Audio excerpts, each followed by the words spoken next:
سیدنا عمر رضی اللہ تعالیٰ عنہ امیر المومنین ہیں، وقت کی حکومتیں ان سے کانپتی ہیں. جس وقت بیت المقدس کا سفر کر رہے ہیں حضرت ابو عبیدہ بن جراح عامری رضی اللہ تعالیٰ عنہ حضرت عمر رضی اللہ تعالیٰ عنہ کے ساتھ ہیں.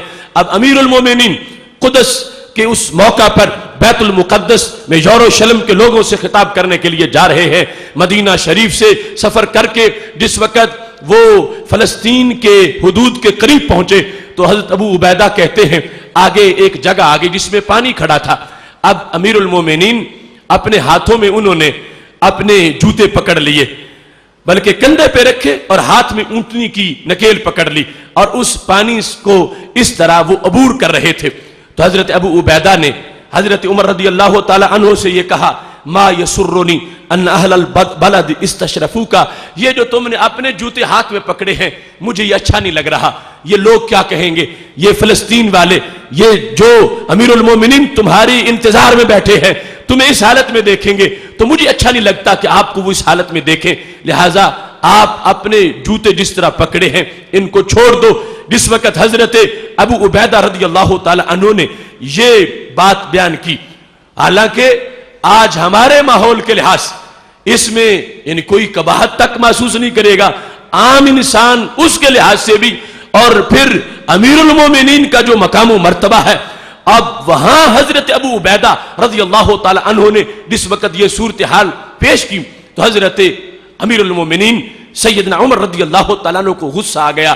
فرمایا چونکہ تم ابو عبیدہ ہو اور تمہارے میں تقوی کے امتحان دیکھ چکا ہوں اور تم پاس ہو چکے ہو، لولا انت ابو عبیدہ لضربتک حتی جعلتک نکالا لامت محمد صلی اللہ علیہ وسلم، اگر تم ابو عبیدہ نہ ہوتے اس بات پر جو تم نے کی ہے میں تجھے اتنا مارتا کہ میں مار مار کے پوری امت کے لیے تجھے نشانی عبرت بنا دیتا. تم نے ایسی بات کیوں کی؟ فرمایا انا کنا اذل قوم، ہم ذلیل لوگ تھے. تمہیں پتہ نہیں ابو عبیدہ، ہم ذلیل لوگ تھے. اعزنا اللہ بالاسلام، اللہ نے اسلام سے ہمیں عزت عطا فرمائی ہے، ہماری کوئی حیثیت نہ تھی. آج تم میری شان کے لائق یہ نہیں سمجھ رہے کہ میں نے جوتے کیوں پکڑے ہوئے ہیں. فرمایا تمہارا امیر المومنین عمر بن خطاب یہ ذلیل قسم کا آدمی تھا. اعزنا اللہ بالاسلام، اللہ نے اسلام سے ہمیں عزت دی ہے. تو پھر فرمایا جب تک اسلامی عزت کو عزت سمجھو گے تو پھر عزت رہے گی، اور اگر عزت کا تم نے معیار اپنا بنا لیا تو پھر رب عزت واپس لے لے گا. جو رب کے دین کی وجہ سے عزت ملی ہے اس کو عزت جانو اور اس میں رہو اور اپنے تکلفات میں مت پڑو. فرمانے لگے مہما نطلب العزہ بغیر ما اعزنا اللہ اذلنا اللہ، اگر رب کی عزت کو چھوڑ کر اور طریقوں سے ہم نے اپنی عزت چاہی تو پھر اللہ ہمیں ذلیل و رسوا کر دے گا، اور وہ عزت جو رب نے عطا کی ہے وہ واپس چلی جائے گی.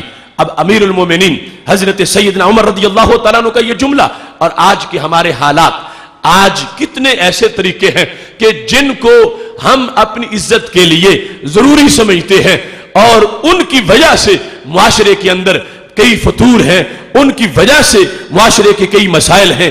کتنی ایسی رسمیں ہیں، کتنے ایسے رواج ہیں جن میں ہم نے اپنی عزت سمجھی ہے کہ یہ کام ہو تو پھر ہماری عزت ہے. وہ خواہ غمی کا موقع ہو، خواہ وہ شادی کا موقع ہو، وہ خواہ اس کے علاوہ امور زندگی کا موقع ہو. تو حضرت سیدنا عمر رضی اللہ تعالیٰ عنہ کا یہ جملہ ذہن میں رکھو. فرمانے لگے یاد رکھے یہ امت اگر یہ چاہتی ہے کہ جو رب نے عزت دی وہ پاس رہے تو پھر اپنی طرف سے عزتوں کے حصول کے طریقے نہ بنائے جائیں. جس وقت لوگوں نے رسم و رواج میں، فیشن میں اور دنیا داری کے لحاظ سے خود اپنی عزتوں کے ضابطے گھڑ لیے اور ان سے چاہا کہ عزتیں مل جائیں تو پھر فرمایا اللہ ذلیل و رسوا کر دے گا، پھر ذلت آ جائے گی، پھر عزت باقی نہیں رہے گی. آج جو محسوس کیا جا رہا ہے کہ امت مسلمہ میں انحطاط اور زوال آ رہا ہے، عزت چھن رہی ہے، ذلت آ رہی ہے، امت کی رسوائی ہو رہی ہے، تو حضرت سیدنا عمر رضی اللہ تعالی عنہ کا یہ جملہ سامنے رکھ کر اس بیماری کا علاج کرنا چاہیے کہ انہوں نے واضح کر دیا تھا کہ جو رب کے دیے ہوئے طریقے ہیں عزت والے، اس سے عزت ہے، اس میں عزت ہے، اس میں کٹیا میں بیٹھ کے بھی عزت ہے، اور اسے چھوڑ کر اگر کوئی کاشانے میں بھی جا بیٹھے اس کو عزت نہیں کہا جائے گا، وہ بالآخر ذلتی بن جائے گی. تو شریعت کی روشنی میں جیسے شریعت نے عزتیں بانٹی ہیں اس کے مطابق وہ کٹیا میں بیٹھا ہے یا کاشانے میں، اسے عزت ہے. اور اس کو چھوڑ کر اگر کوئی راہ و رسم میں، فیشن میں، نام نہاد روشن خیالی میں، دنیا کے بنائے ہوئے ضابطوں میں، امریکہ اور بھارت اور یہود اور نصارہ کے دیے ہوئے خیالات میں جو اپنی عزت محسوس کرے گا، اس نے اسلامی مزاج نہیں سمجھا.